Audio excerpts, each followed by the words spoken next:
You're listening to KZUM News on 89.3 KZUM Lincoln and KZUM HD.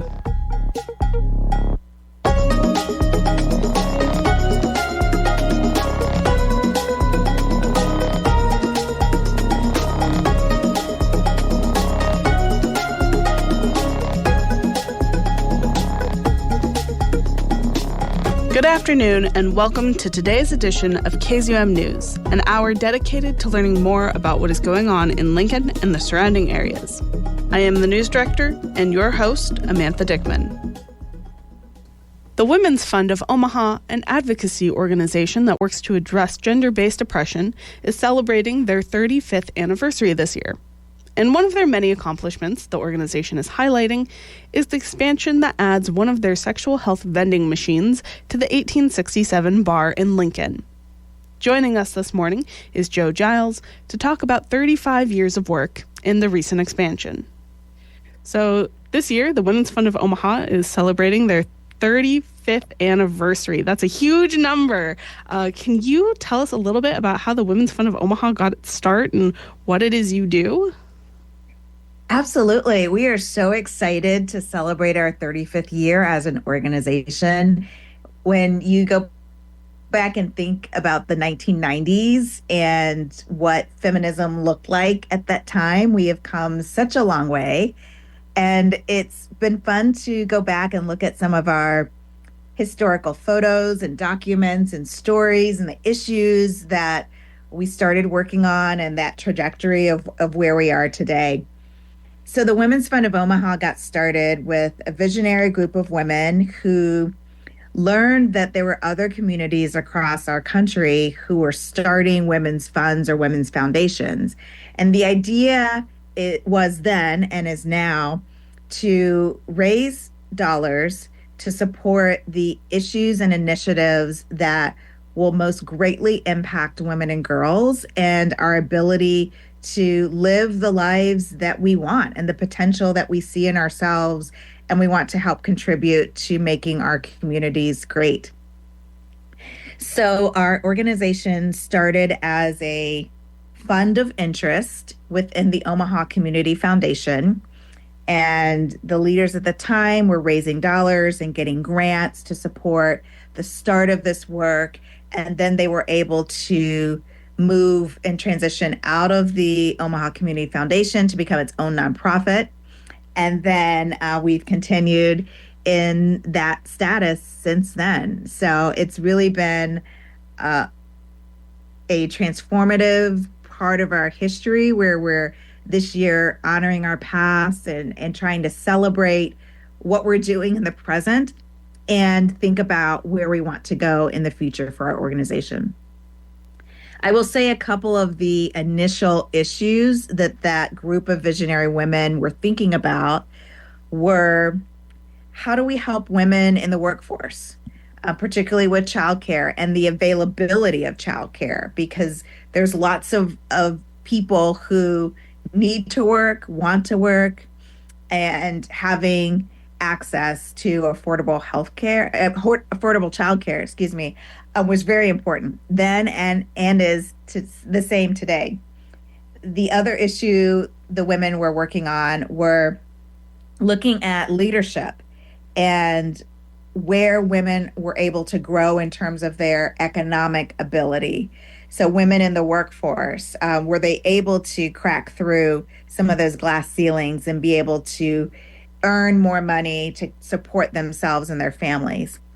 And then the third issue that was really important was domestic violence and sexual assault, and thinking about how we can address from a prevention standpoint, how do we address it from an accountability and repair standpoint, and how do we provide enough support for survivors to be able to, again, care for themselves and their families and maybe move out of situations that are stressful and traumatic and awful, to be in a space that's safe and supportive. So those are three really large umbrellas of subjects that you deal with there. However, over the years, obviously 35 years is a very long time. Have you found that umbrella of areas that you're focusing on kind of expanding, or are there new issues that arise now that weren't being focused on then? Yes. So we are still focusing on those issues, but in different ways. So now what it looks like in the year 2025, we have four main areas of work. So one of them is what we call freedom from violence, and that's our domestic violence, sexual assault, and human trafficking work. And what that looks like today is we, Women's Fund, raise dollars and we grant those dollars to some of the community partners that are working most closely with those individuals. So think about someone who is needing direct services. So they need a protection order. They need to find safe housing. They need to find a place for their kids to go to school. So our organization doesn't provide direct services. We fund community partners who do, but then we pull those community partners together in what we talk about as a community of practice. So our role is at the Women's Fund is to look at where are there gaps in the system where survivors are not being served, and we can find ways, solutions to support those survivors and to provide the services that they need and the accountability that they're seeking in the way that it makes the most sense for them. So I'll give you a couple of examples of how that work ends up being implemented, because it's often systems work is difficult and it takes a long time. And but it's also really critical to making a difference in the lives of survivors. So one example is we do public policy work, and we were hearing from survivors and their families about the fact that there have been deaths that have happened in Nebraska that have been tied to domestic violence. And the families of those individuals were wondering what could have been done differently so that my loved one is still alive. And so we partnered with some of our state senators to introduce a bill. This was a couple of years ago, and get it passed. And it established a domestic violence death review team. At the time, Nebraska was one of 7 states that did not have one of these teams. So our state has, for example, a death review team related to child death, maternal health, but we did not have one that looked at domestic violence. Now we do, which is great. And there's a state commission that is made up of the Attorney General's office, law enforcement, court system, probations, licensed mental health therapists, survivors, community partners that provide direct services. And that team meets 4 times a year and looks at all of the cases that have happened in the year prior in Nebraska. So they go to different communities, whether it's Nebraska City, they did one in Fremont, they did one in Bennington. And so they look at those cases for what could have been done different. Where are there some systemic processes that could have helped if this community partner or this law enforcement agency was talking to that one, right? And coming up with recommendations that could be implemented across our state to make lives better for survivors. So it's a big picture thinking around how we get to something that is a preventable or actionable solution. And then you mentioned that there's kind of 3 other pillars in addition to that one. Yes, so much of my work. So one of them that's related to that would be public policy work, because that was getting a bill passed and then implemented in our state. So we have focused a lot on how we can change those policies that then make life better for women and girls and anyone really that experiences gender-based oppression. So what that's looked like in the last year is we've been working with our coalition of partners to pass paid sick leave in Nebraska, which was so wonderful. I was privileged and honored to be one of the personal ballot sponsors in our state, and then worked with other folks from across our community to pass this. And it passed with almost 75% of voters in our state, a huge majority in every single legislative district, to allow workers the opportunity to earn paid sick time.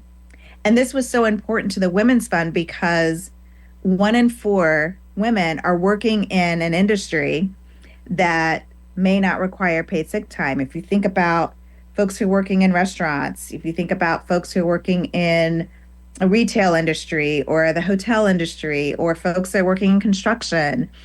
So there are lots of industries across our state where people don't have a minimum opportunity to earn time off.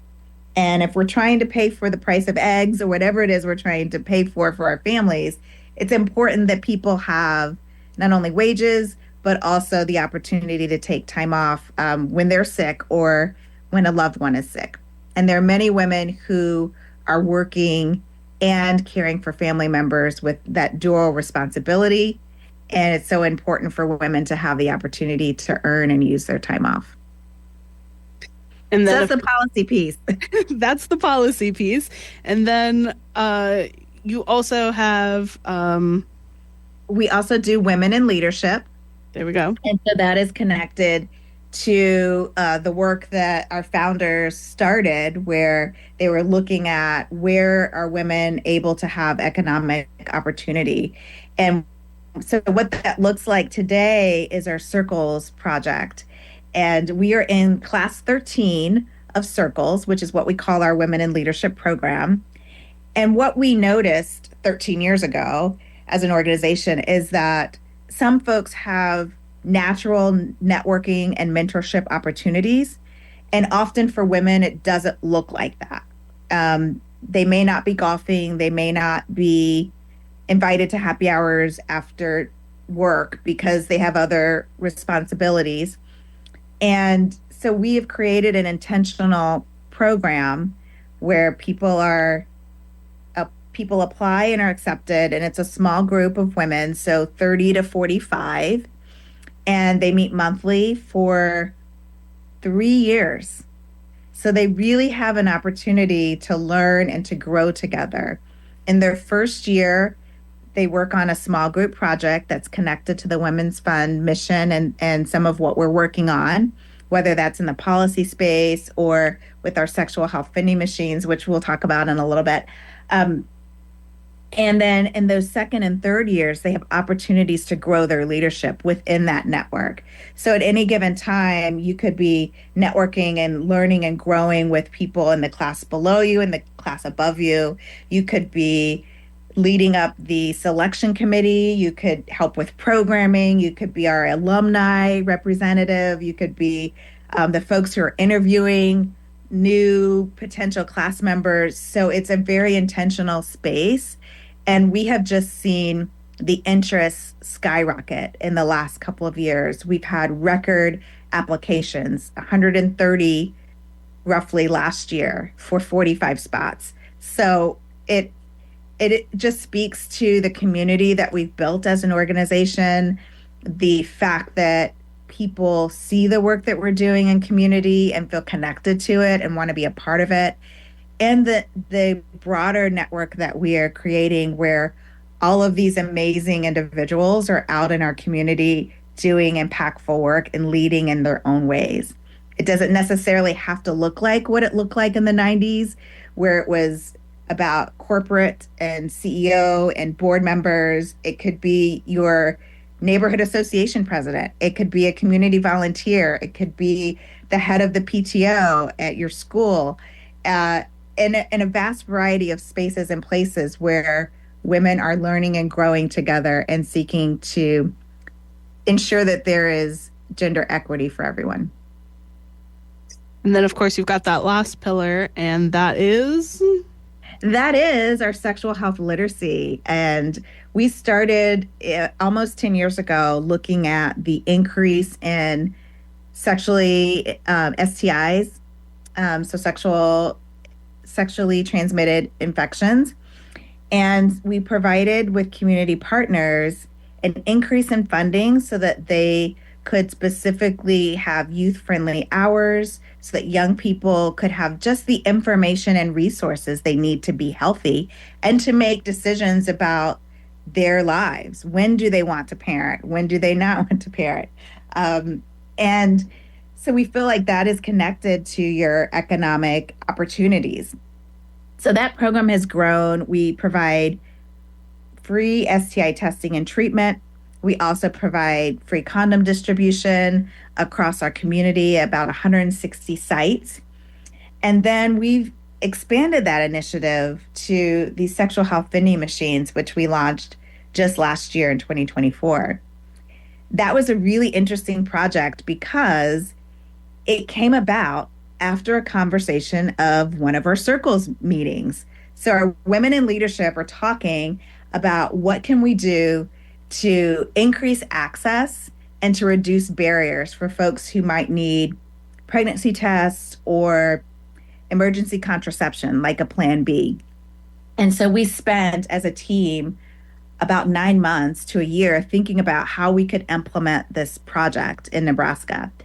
Most of these vending machines exist on college campuses on the East and West Coast, not in community spaces. So our organization really built a model for how you could have one of these vending machines in a community space. What that looks like is, what type of outlet do you need? What type of machine could we buy? Is it a snack machine where you can actually see the product, dispensing with the rings, or is it a touchscreen machine? We ended up with both options. And we were thinking through things like, can it be cashless? Can you protect someone's privacy? So whatever they purchase, it shows up on their bank statement as something that doesn't identify what they're purchasing.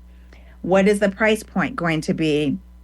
How do we restock? What is the emergency procedures in case there's a power outage or a snowstorm or a fire, anything? So we really built out this organizational host site and opportunity to launch these machines. And tonight, we're so excited because it's the public launch of our first machine in Lincoln at the 1867 bar. So we're just thrilled to be able to expand across our state in a different city and really just increase that access and reduce barriers for people to have the information and resources that they need whenever they need it.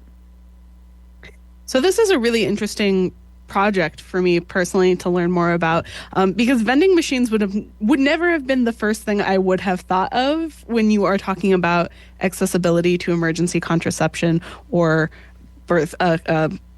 not birth control, to pregnancy test. There we go. English is not Englishing right now. So to see these machines is just a really fascinating concept for me. Now, you said that this one at 1867, it's the first one in Lincoln. Have you expanded outside of Omaha before, or is this your first expansion outside of Omaha? This is our first expansion outside of Omaha, and that's why we're so excited about it. I imagine. So how many would you say that you said that you started this conceptualization and implementation in 2024. So over the last year, you've been working on, getting those nitty gritty details about how this functions all in order. So how many in Omaha currently exist? We have 3 in Omaha.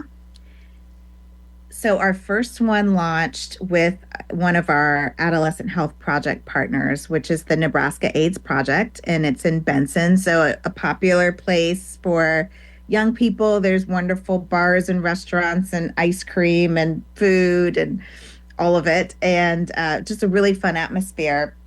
And our partner there has a traditional snack machine. So it dispenses with the rings. And then we worked really closely with a vendor to come up with what the statement would be on your bank statement, the words of what you purchased. So it's private. And what's really interesting about that machine is that it is open 24 hours a day, 7 days a week. And what we found is when we look at the data, and we're not collecting any demographic information or any credit card or any type of personal information. We can only see the time of day of the transaction and the amount of the transaction. And what we've noticed is there is a huge spike in the amount of purchases that happen between 12 a.m. and 5 a.m. And when you think about what has been great about this project is now we don't have a lot of 24-hour pharmacies. And so when pharmacies are closing at 10 p.m. and someone needs to get a pregnancy test or something has happened and they need contraception right away, that now they have an option to get that outside of those traditional hours that pharmacies are open. So that was really interesting for us to see from a data perspective what the need is. And then having them in places like, so Nebraska AIDS Project in Benson, we have one in the Blackstone area of Omaha. And then we also have one in the downtown area of Omaha. And those are both in bar restaurants. And what's nice about that is you can go into a restroom, which is a private space, and you can purchase what you need or not. And it just reduces the stigma of having to go to a pharmacist and ask for them to unlock a plan B that maybe might be in a glass case or might be behind the counter at the pharmacy. So it reduces any shame or stigma or privacy issues, and people can just get what they need when they need it. If they don't need it, great. And so that's why we're trying to have this model available in more spaces and places to just reach individuals at the point of where they need. So we sell the Plan B for $8, and the pregnancy tests are sold for $3. And I will say that I've seen the kiosk itself on social media. I've been looking at the social meds. And one of the things that I've seen a lot is commentary about condoms and what if you plan to expand to include condoms. Is that going to be a future thing? Is that something that you are saving for a different project? You have a different project in mind for it? No, actually, we don't. We already are doing condom distribution. And so all of the sites that have the vending machines also have our access granted branded condom boxes. And so those are free condoms, and it's all on our website. So you can find all of the locations that have free condoms and the locations that have the sexual health vending machines. So we just encourage people to get what they need when they need it. That's super convenient. Oh, sorry. No, I was just saying it is. And we are open to partnering and looking at other items that can be helpful for folks to have in vending machines. I think when you travel, you might often see kiosks that have acetaminophen or ibuprofen, or maybe there's cough medicine available. And so we're starting to get used to seeing over-the-counter products that you might only purchase at a store or at a pharmacy in vending machines. And so that's kind of the idea, is to reduce that stigma and have everyday products that you can get over the counter available in more spaces and places. And one of the things that we talked briefly with Kelsey about was the educational component of these vending machines, and not just the fact that, you see it, you can have a conversation with the people around you about it, but addressing common misconceptions about accessibility and about, the differences between, say, Plan B and mifepristone. Kelsey mentioned that she sees a lot of misconceptions in assuming that Plan B and, say, mifepristol are the same thing. Is that something that you run into in your educational component as well? Yes, which is why we have QR codes on the machines that you can scan, and it will take you to information about not only how to use the product safely and effectively, and also resources to find some of our community partners that are actual healthcare providers. So if you actually need some follow-up care, or just to have a primary care person that you can have a relationship with and work with one-on-one, that's available. But yes, we commonly see that people are thinking, oh, if I take a Plan B, that is automatically something that it does not impact you if you are already pregnant. So it's not going to be like taking an abortion pill because that's not what it is. It is simply a tool to use to prevent conception. Yeah. No, I mean, that's a really great point. You know, as somebody who works a lot with legislative pieces surrounding this particular subject, I forget sometimes that I know what the difference is, but maybe there are folks out there who don't know what the difference is between those three different drugs. So Right. I'm really glad that you've got that educational component included as well. Yes. And so if you take Plan B, it's most effective between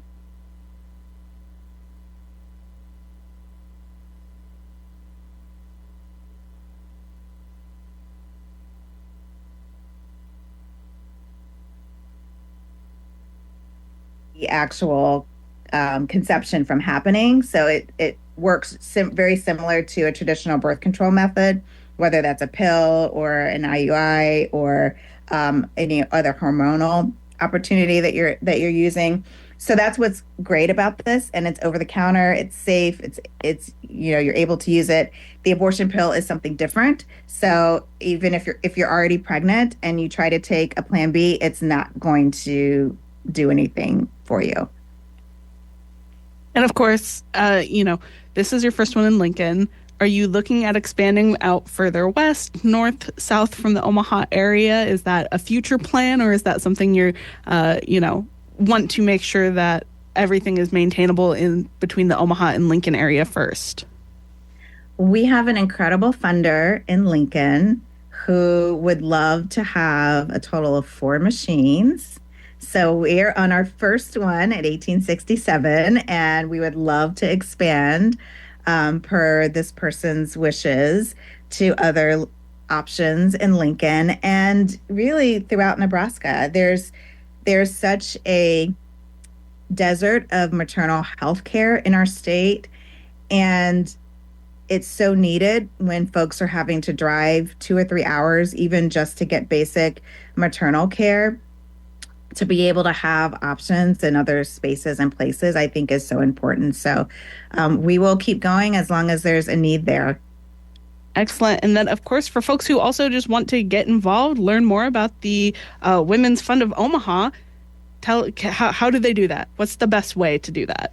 The best way is to go to our website. It is omahawomensfund.org. You can donate to support any of our initiatives. You can get excited about our 35th anniversary that's coming up.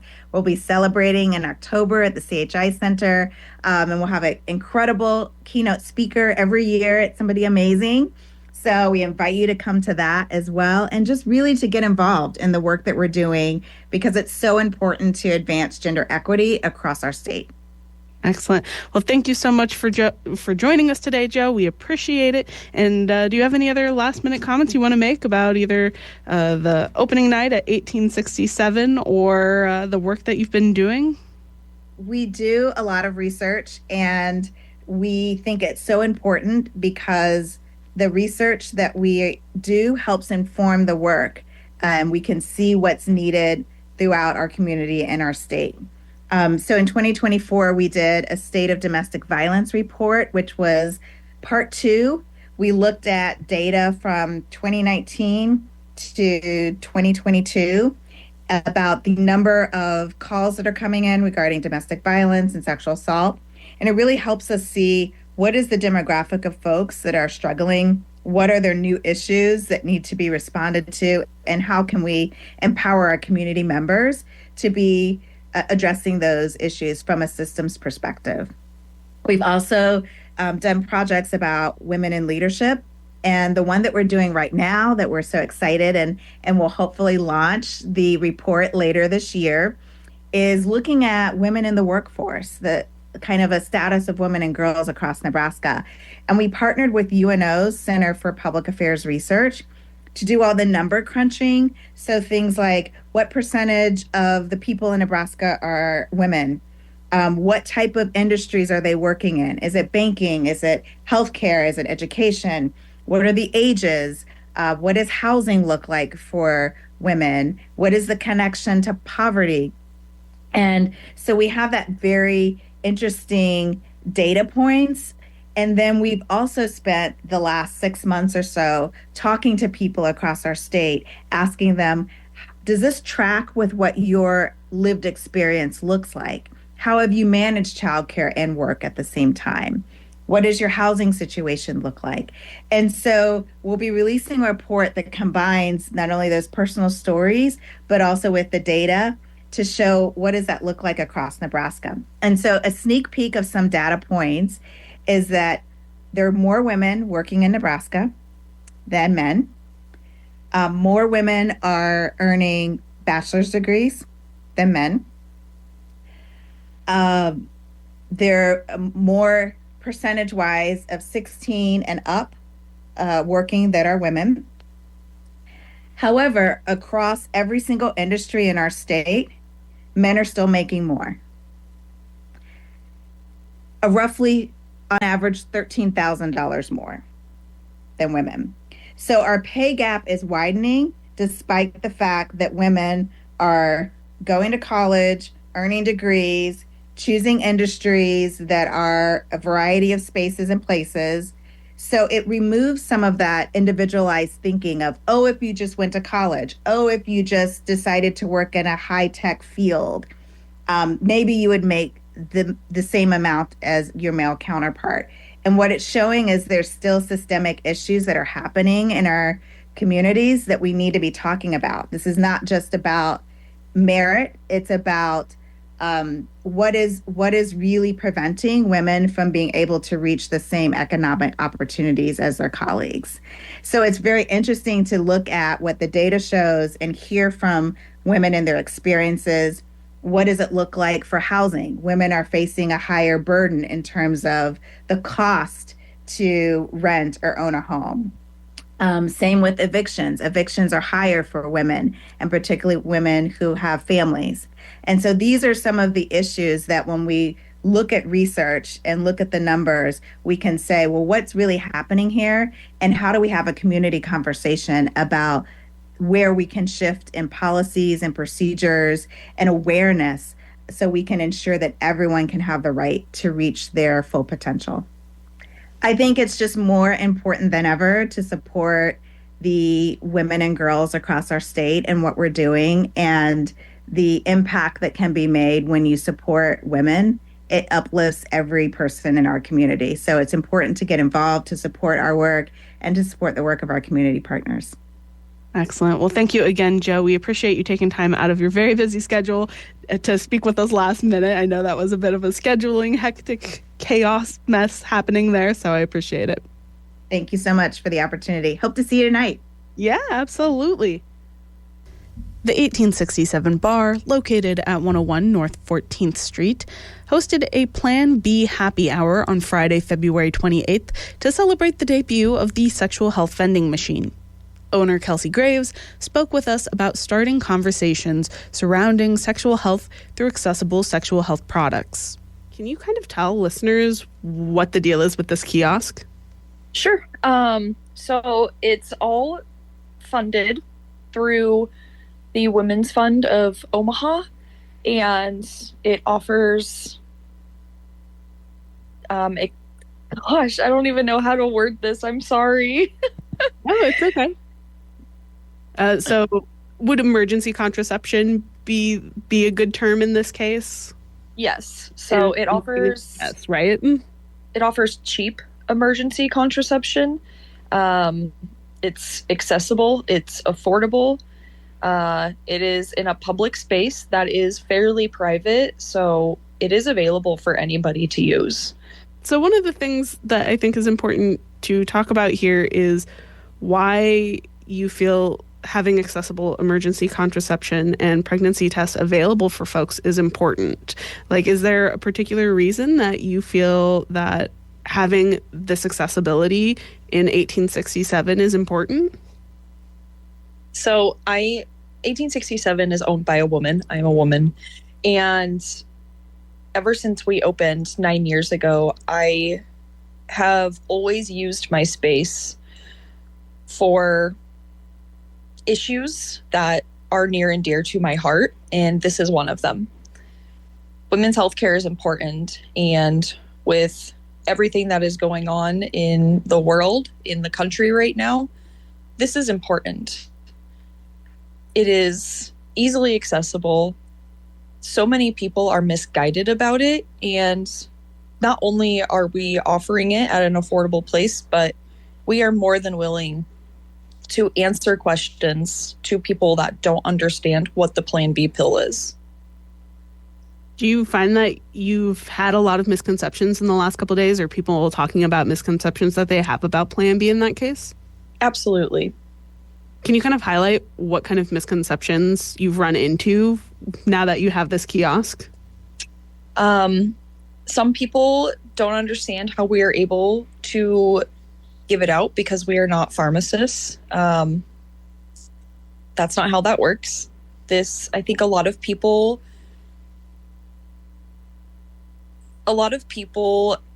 mix up Plan B with the abortion pill.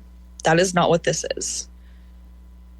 And I think that's the main stigma around what we offer is people don't understand what it is. And that's okay. We are more than willing to educate people, but that's only if they are willing to listen. Sure. And so now that you're running into these misconceptions, now that you have this kiosk, you mentioned that education is a really important aspect. You're willing to have these conversations if folks are willing to listen. Do you find that is the case, that folks are willing to engage in conversation, that this has been a conversation starter for you? Thankfully, we haven't dealt with it face to face. And I say thankfully because I feel like a lot of people aren't going to be understanding. A lot of it is via the internet, and that's fine. Google's free, but I have no problem explaining what it is. And I'm not the only one. There are plenty of people explaining what it is and trying to educate people that don't quite understand. Channel 8 did an article about it, and I don't know if you read any part of that, but there was a lot of misconception happening in the comments, and it is a fairly new concept, so we were very much prepared for this, and it is a conversation starter, and I'm glad we're finally talking about it because that's how you get the word out that we have it. And hopefully other businesses will come forward and say, hey, I think this is a great idea. I want one in my establishment. Absolutely. And I mean, I do think that's really important. You know, Plan B is not the same thing as mifepristone or mifepristol. Those are mouthfuls. They're not the same thing. So that with that education component, and you're saying that you're hoping that other businesses will come forward and, you know, be supportive of this, maybe even potentially move to make their own kiosks or get their own kiosks. Do you think that accessible products like this are, just for women's restrooms? Or are you planning on getting another one for the men's restroom? Because I believe it was stated that this is in your women's restroom, correct? And that is incorrect. It is not either of our bathrooms. It is in the shared hallway outside of both of our restrooms. Gotcha. Okay, I'm sorry. That was completely my misunderstanding. That's okay. I do believe that the article stated that it was in their women's restroom, and that was incorrect. Gotcha.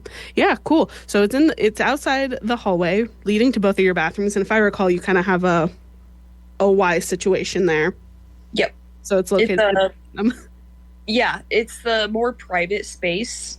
Mm-hmm. So it's not just in the bar area where a whole bunch of people are. It's in a more private area with both the restrooms right there.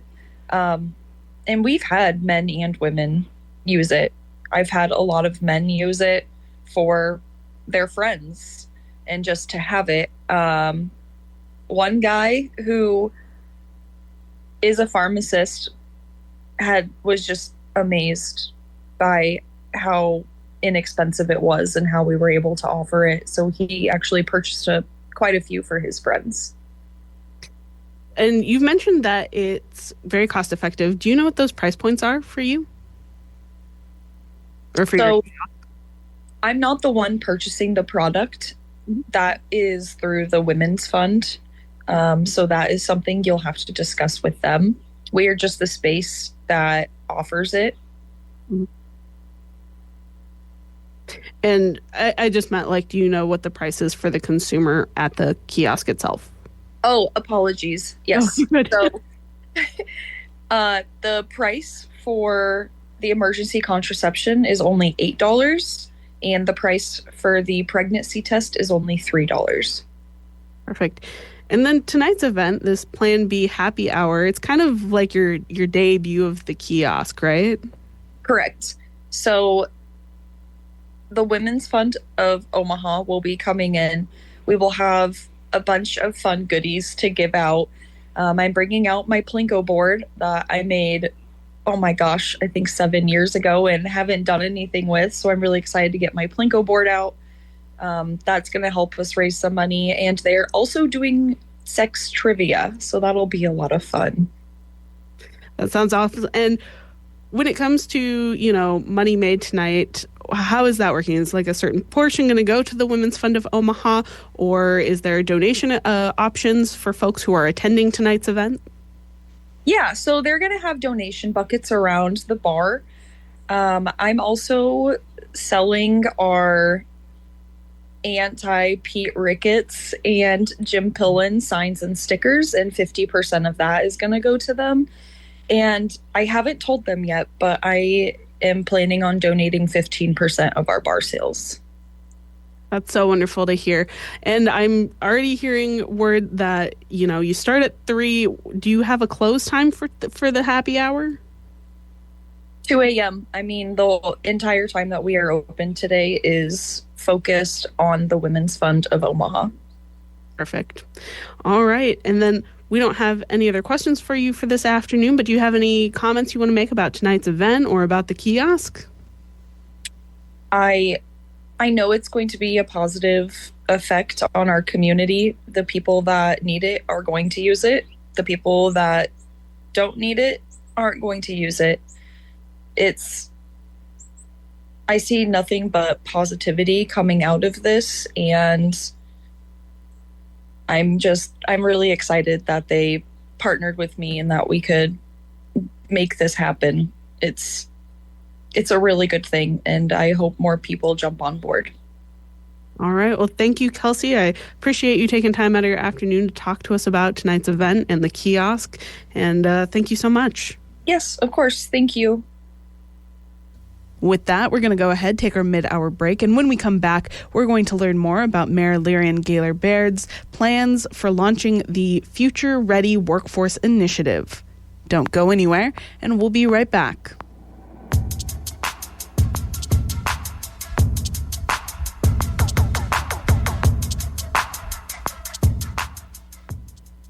Support for KZUM comes from Lincoln Pharmacy, a local neighborhood pharmacy located at 33rd and A Streets, offering medication therapy management, medical supplies, citywide prescription delivery, vaccinations, and more.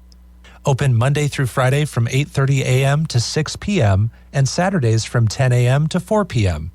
More information at lincoln-rx.com. And No Coast Roller Derby, a skater-owned and operated nonprofit organization since 2005. The opening event of the 2025 season is February 22nd at the Lincoln Sports Foundation Complex at 7600 North 70th Street. Doors open at 4 and the bout starts at 5 p.m. Tickets and more information are available at nocoastrollerderby.com. Life-saving blood is a gift only volunteer donors can give. Right now, Nebraska Community Blood Bank needs you to donate blood. Visit ncbb.org today to schedule your donation.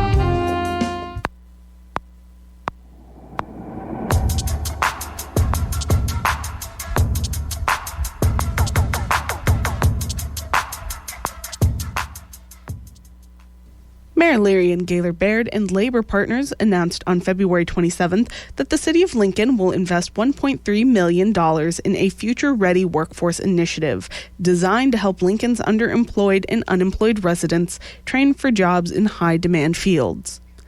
The initiative, financed from interest accrued on American Rescue Plan Act funds, will focus on underemployed individuals, those facing barriers to employment, and residents seeking to enhance their job opportunities or make a career change.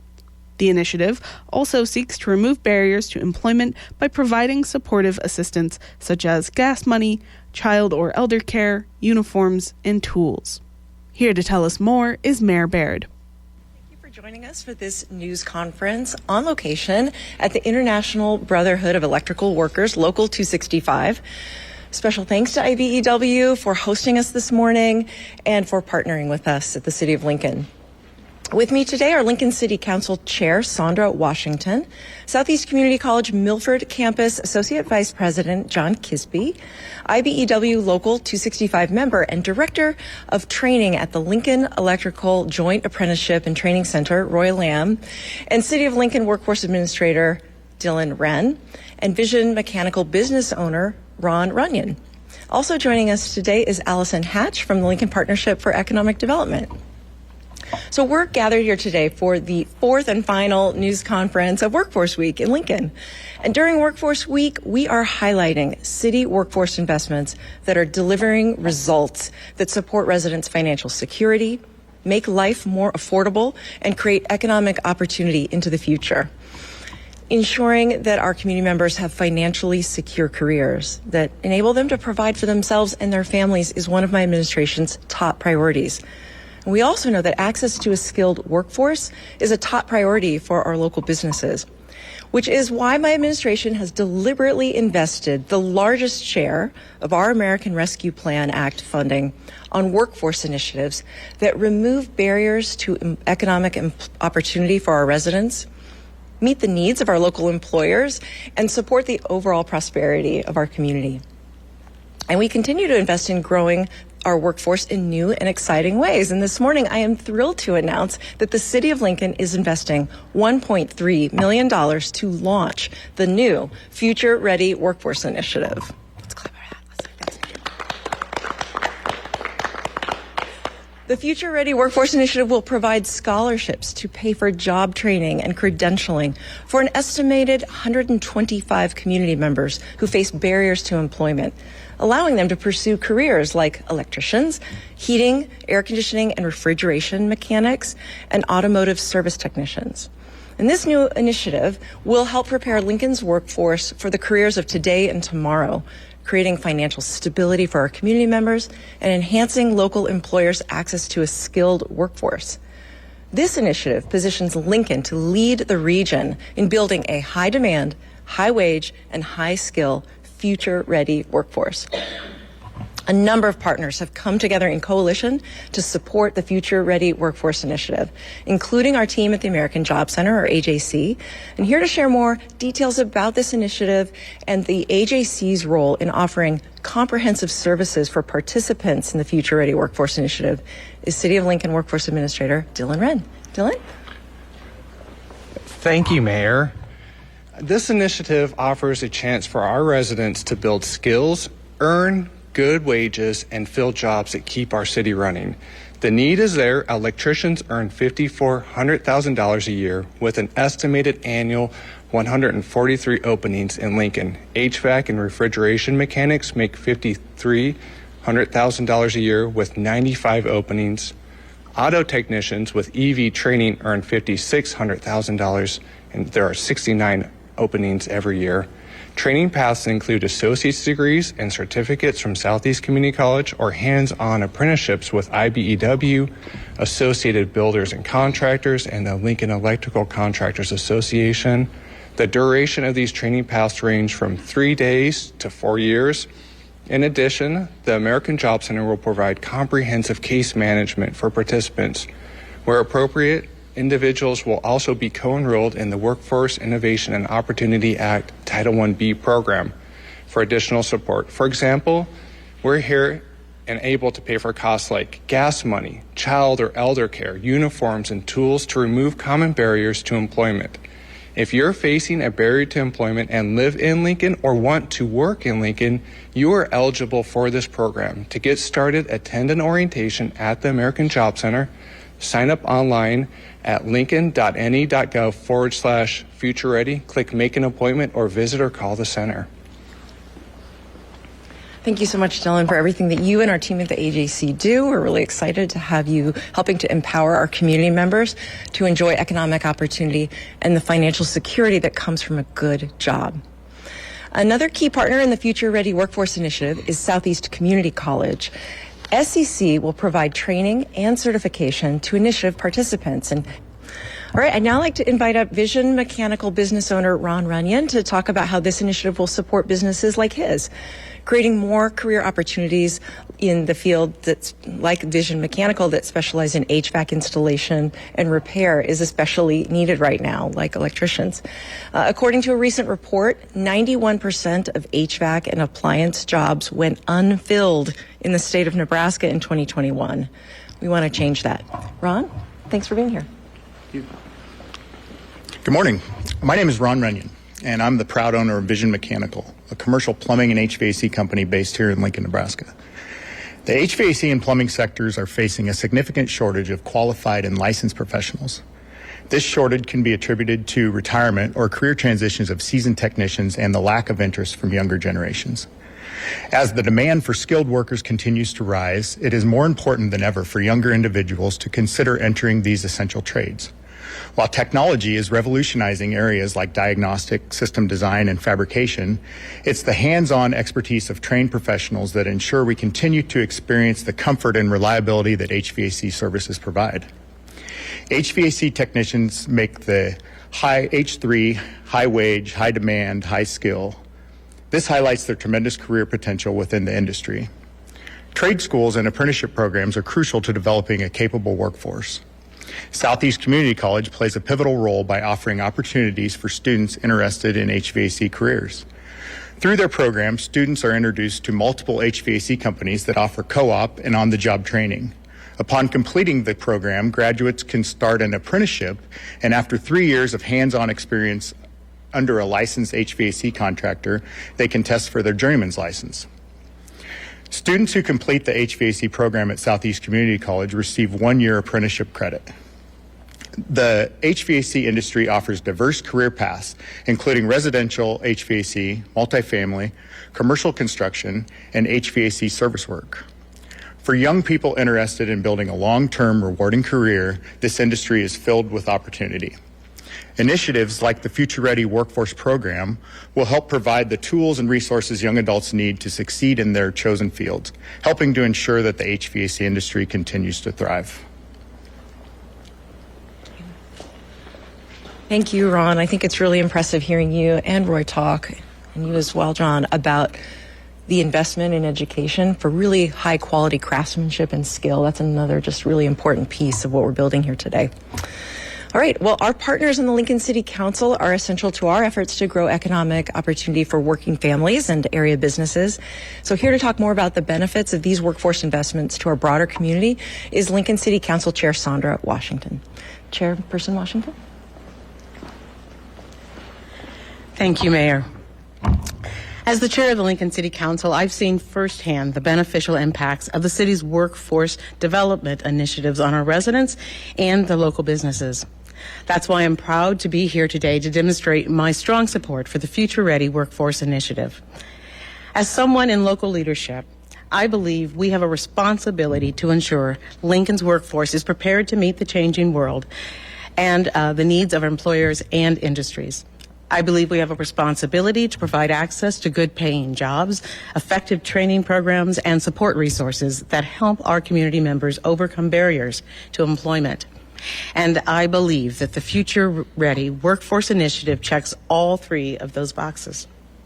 I want to thank all the partners here who have joined forces to prepare for Lincoln's future workforce needs, to strengthen our local economy and elevate the quality of life for Lincolns. I think it's obvious from the things we've heard this morning from everyone that good jobs are what we need in our community to help our residents have a quality life. And I believe that the Future Workforce Initiative will help to ensure an even brighter future for our community members and our city. Thank you. Thank you so much for your support, Chairperson Washington. The Future Ready Workforce Initiative will help prepare Lincoln's workforce for the opportunities of today and tomorrow. It'll support the economic mobility of Lincoln residents and bolster key sectors of our local economy that are looking for this vital workforce. Before we wrap up, I'd like to take this opportunity to thank a couple of people on my staff who've been absolutely instrumental to the development of this initiative. Our city's Chief Sustainability Officer, Kim Morrow, and our ARPA Compliance Administrator, Grace Wilnard. And let's give them a round of applause. And with that, we can open it up to any questions from the media. Could you talk a little more about the eligibility requirements? Is it income based or?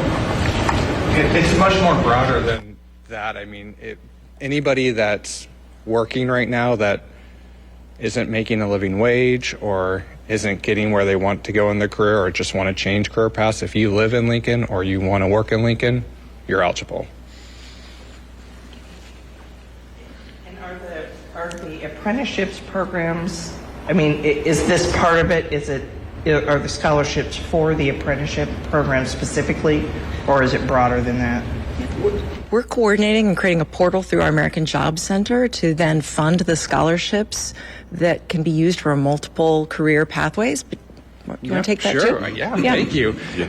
What's exciting about it is, so the apprenticeships, it's earn while you learn, but we're going to be able to provide supportive services to those apprentices. So things like tools, work boots, workwear, transportation, childcare, those are the things that we can help them be more successul. That's true for the Southeast Community College programs too. So it's there's the apprenticeships and Southeast. Yep. So you can choose. You could do just classroom training, or you could do earn while you learn.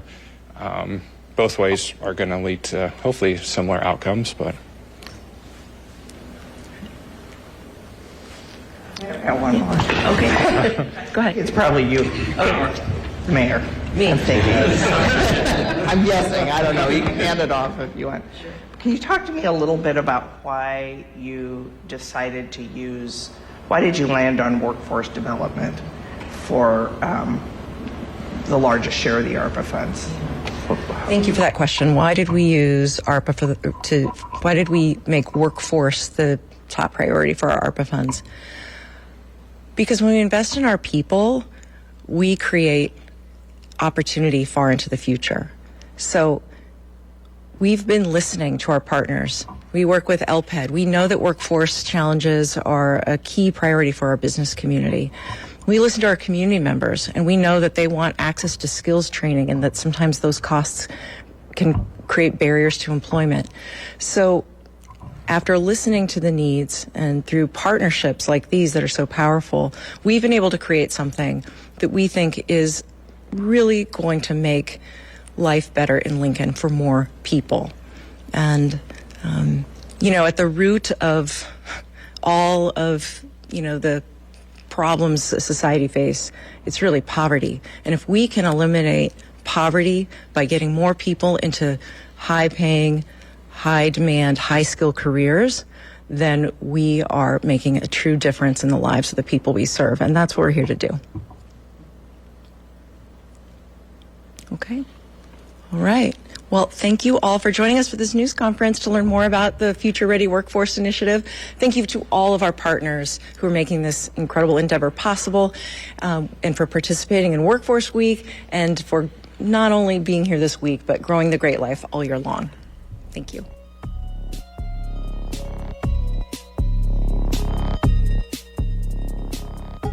We are fast approaching the end of the hour, so here are your reminders for today. The KZUM Newsroom is always open to hearing about any questions, concerns, suggestions, or even any story ideas that you might want to share with us. All you have to do is give us a call at 402-474-5086, extension line 6. If you give us a call and we aren't available, don't forget to leave a voicemail. Or, if you aren't much of a phone person, you can also find our social media handles and more newsroom information at kzum.org under that About tab. Speaking of our website, if you happen to miss a show, you can always head to the KZUM News tab, where we archive all of our shows and include a transcript with links to that day's content. And lastly, I just want to give a shout out to Jack Rodenberg of the Rodenberg Music Experience. He put together all of the amazing original music that our news program uses. So once again, thank you, Jack. That wraps up our reminders for now. As you head out into the world, I hope you have a lovely day. Thank you for listening, and we hope you'll join us next time.